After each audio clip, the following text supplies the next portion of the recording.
Lae. Niki wonten piwulang lumantar Serat Agutara Niyaka. Wonten piwulang kang kasebut ing Agutara Niyaka ingkang asung pasemon 6 perkawis. Sepisan aja ngandel pituture wong. Kaping pindho aja ngandel riwayat kuno amarga saka lawase. Kaping telu aja ngandel pawarta amarga dupeh akeh kang padha ngandhakake. Kaping papat aja ngandel waton saka kira-kira. Kaping 5 aja ngandel layang karangane wong wicaksana ing jaman kuno. Kaping 6 aja ngandel marang gurumu lan para pendhita brahmana kiai amarga saka kuasane lan kondange. Piwulang kasebut ing inggil menika nyimpen wewadi ingkang kadhapuk kalimpating basa ingkang pikajengipun asong sasmita dhateng kita sedaya yen sedaya pandamel punika sayogianipun katindakaken kanthi padhanging pengangen, kadhanging sasmita, padhanging nalar. Dene jarwane piwulang mawa teges aja ngandel marang pituturing wong. Menggah pikajengipun kita sampun kasusu ngandel dumateng pituturing tiyang ingkang boten kaseksen miturut dhateng gumelaring akal ingkang sampun sah sarta ingkang boten saged kaseksen dening padhanging nalar. Kaping pindho aja ngandel riwayat kuno amarga saka lawase.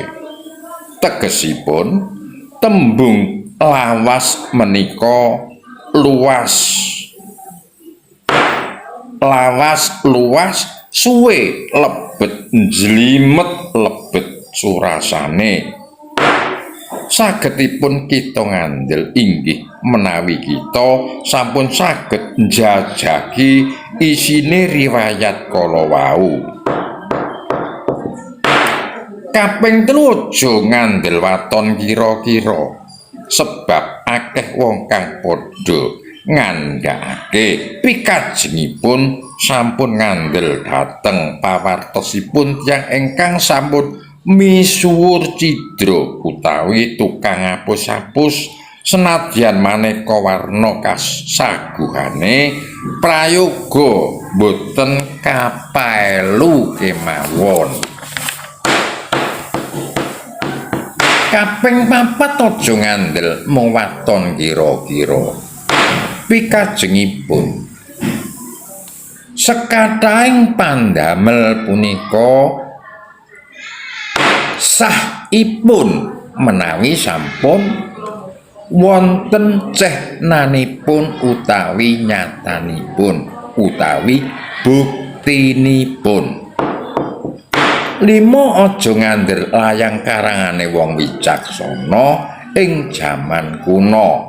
Pikajengipun sampun daya-daya ngandel dhateng sadaya serat-serat kuno awit serat-serat wau upamiya mungelabrit saged ugi maksudipun lan tegesipun niku cemeng.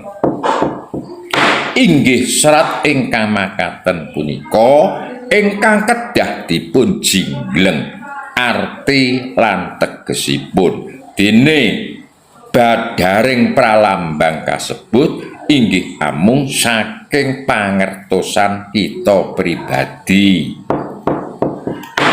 6 aja waton ngandel marang gurumu lan para pendhita Kyai Brahmana amarga saka panguwasane.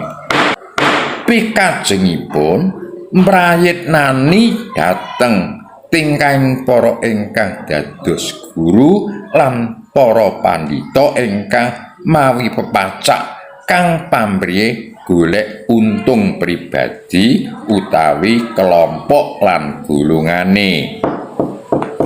Lah inggih mekaten kala wau bilih boten kita prayitnani satemah inggih dumawah ing kasangsaran. Menawi kita saged nampani surasaning piulang kala wau satemah bisa manggihaken raosing gesang sejati lan jatining kamulyan langgeng. Awit ora diombang-ambing kahanan ora gampang percaya.